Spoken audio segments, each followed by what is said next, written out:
नमस्कार दर्शक मित्रों, आप देख रहे हैं जीपीएमसी news 24/7 live, sponsored by Gurukripa मानव सेवा ट्रस्ट।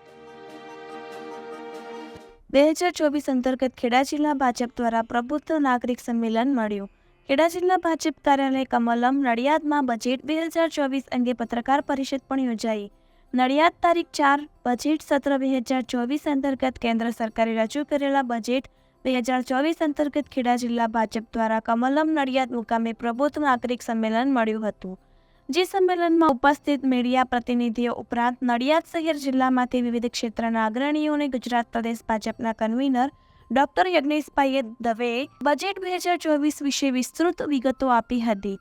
આ બેઠકમાં ખેડા જિલ્લા ભાજપ પ્રમુખ અજયભાઈ બ્રહ્મભટ્ટ, જિલ્લા ભાજપ મહામંત્રી અમિતભાઈ ડાભી, અપૂર્વભાઈ પટેલ, ધારાસભ્ય કલ્પેશભાઈ પરમાર, અમૂલના ચેરમેન વિપુલભાઈ પટેલ વગેરે અગ્રણીઓ ઉપસ્થિત રહ્યા હતા।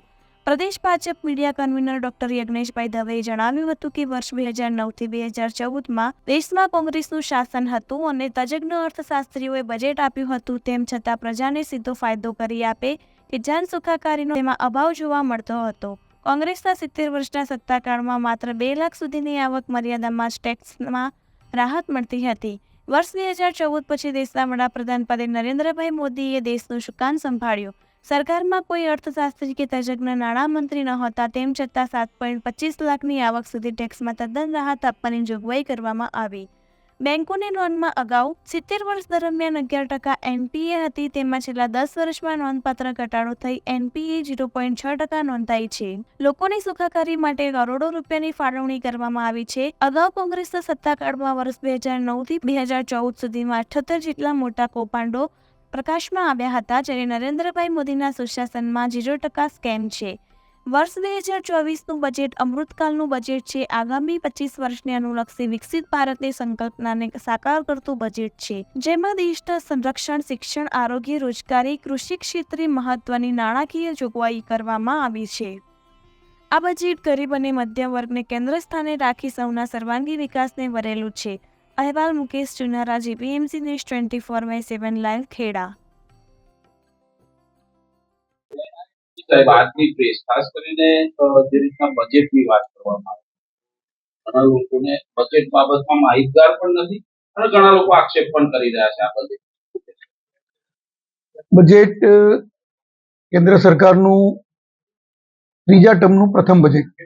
ત્રીજા ટર્મના પ્રથમ બજેટની અંદર કેન્દ્ર સરકારે આગળના 25 વર્ષના આયોજન કરી અને આ બજેટ બનાવ્યું છે।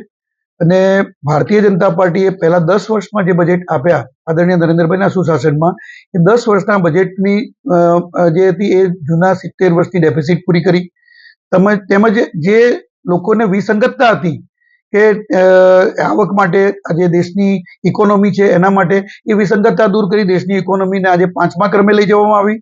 સાથે સાથે અમૃતકાળનું જે બજેટ છે એ આગળના 25 વર્ષની અંદર દેશની ઇકોનોમીને ત્રીજા ક્રમે લઈ જવાની સાથે સાથે પ્રથમ ક્રમે લઈ જવાના પૂરા પ્રયત્નો કરવામાં આવ્યા છે। અને ભારતીય જનતા પાર્ટીએ આ બજેટ માટે પ્રજાની સુખાકારી માટે ઇન્કમ ટેક્સની લિમિટ વધારી, તેમજ સૌથી વધારે બજેટ ડિફેન્સ માટે ફાળવવામાં આવ્યું। 4 લાખ કરોડ રૂપિયા જે પ્રથમ વખત આજે ડિફેન્સ માટે ફાળવવામાં આવ્યા છે। અત્યાર સુધીના ભારતના ઇતિહાસના બજેટમાં આ સૌથી મોટું બજેટ એ ડિફેન્સ માટે ફાળવવામાં રોજગારી બાબતમાં પણ વિપક્ષના એવા આક્ષેપો છે કે રોજગારી હજુ સુધી નથી।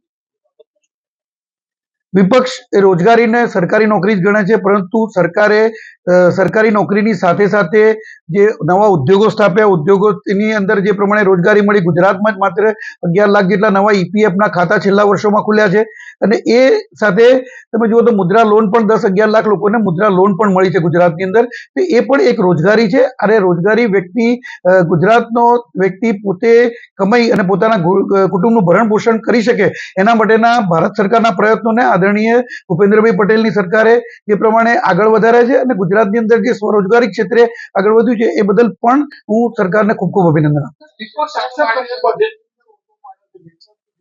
છું।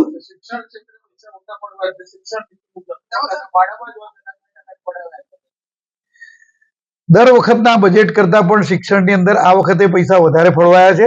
2% એટલે ટોટલ બજેટ જે ખરું એ ટોટલ બજેટના 2% નથી, પરંતુ આજે અલગ અલગ ટેકનિકલ ક્ષેત્રે પૈસા ફળવાય.